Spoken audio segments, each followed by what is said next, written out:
தேர்தல் முடிவுகள் வந்த பிறகு என்னை பற்றி வந்து ஒரு 2-3 விமர்சனங்கள் வந்து சோசியல் மீடியாவில் அரசியல் உலகத்தில் பரவலாக வந்து பரவி. அதுக்கு வந்து நான் வந்து விடை கொடுக்கலன்னு சொன்னால் அதே வந்து உண்மை ஆகிடும் அப்படின்னு ஆகிடும். நான் வந்து நேற்று பெங்களூர் போகும்போது நீங்கள்லாம் இங்கே வந்திருப்பீங்க, ஏர்போர்ட்டில் யாரோ வந்திருப்பீங்க. அங்கே வந்து நீங்கள் கேள்வி கேட்பீங்க, அதை விடை கொடுத்துலாங்க இருந்து. அப்போ நீங்கள் யாரும் இங்கே இல்லை.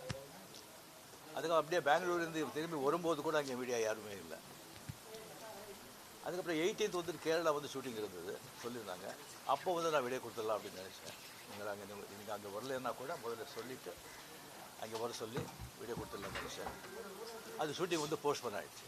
ஸோ இங்கே ரொம்ப இன்னும் தள்ளக்கூடாது அப்படின்னு சொல்லி உங்களெல்லாம் நான் கூப்பிட்ருக்கேன். ஃபஸ்ட்டு வந்து தேர்தல் முடிவுகள் வந்த உடனே நான் வந்து ஸ்டாலின் சாரை போய் பார்த்தது. அது கொஞ்சம் விமர்சனங்கள் வந்தது. ஸ்டாலின் சார் அவர்களே என்னுடைய 38-40 ஆண்டு நண்பர். என்னுடைய நட்பு கொள்கைகள் அரசியலுக்கு அப்பாற்பட்டது. ஜனநாயகத்தில் வந்து தோல்வி வெற்றி சதகம் இருந்தாலும் ஸ்டாலின் அவர்கள் வந்து அந்த குளத்தூரில் வந்து தோற்றது எனக்கு கொஞ்சம் சங்கடமாக இருந்தது. அதுக்காக ஒரு நண்பனுங்கிற முறையில், நட்பு முறையில் அவரை போய் நான் பார்த்தேன். அதுக்கு வந்து நான் வந்து எங்கள் விஜய் வந்து சிஎம் ஆகக்கூடாது, இப்போ அவருக்கு வரக்கூடாது, அதை தடுக்கிறதுக்கு வந்து ரஜினி அங்கே போயிருக்காங்க, வேறு ஏதோ 2 பெரிய பார்ட்டியை வந்து சேர்க்கணும்னு சொல்லி பேசுகிறாங்க அப்படின்னு சொல்லி விமர்சனங்கள் வெளியே வருது. அந்த சூழ்நிலையில் தான் அதெல்லாம் பேச முடியும். அப்படி பேசுகிற ஒரு தரங்கெட்ட ஆள் ரஜினிகாந்த் இல்லை. அது வந்து தெளிவுபடுத்துகிறேன். 2வது வந்து நான் அவர் வந்து வாழ்த்து சொல்லலை. ஏர்போர்ட் போகும்போது வாழ்த்து சொல்லலை.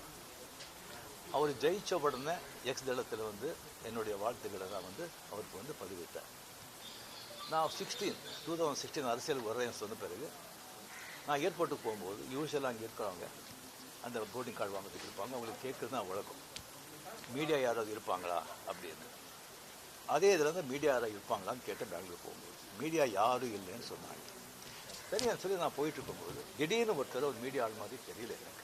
ஒரு சின்ன ஃபோன் வச்சுக்கிட்டு விஜய் ஒரு முதலமைச்சர் இருக்காரு அப்படின்னு சொல்லி நான் என்ன ஷாக் ஆகுது. மீடியா மாதிரியே தெரியல எனக்கு. ஃபோன் வச்சுட்டு அப்படியே பார்த்து சிரிச்சு நான் போயிட்டேன். அதுக்கு வந்து வாழ்த்துக்கள் சொல்லலை அப்படின்னு சொல்லி அதுக்கு ஒரு விமர்சனம். இன்னொன்று வந்து விஜய் மேலே எனக்கு பொறாமை. நான் அரசியல் வந்து இல்லை, அரசியல் நான் இல்லைன்னு சொல்லி விலகி ஆச்சு. அரசியல் நான் இல்லாத போது அவர் மேலே எனக்கு ஏன் பொறாமை? ஒருவேளை கமல்ஹாசன் ஏதாவது முதலமைச்சர் தான் எனக்கு பொறாமை வந்திருக்குமோ என்னமோ தெரியாது. அப்போ கூட வந்திருக்க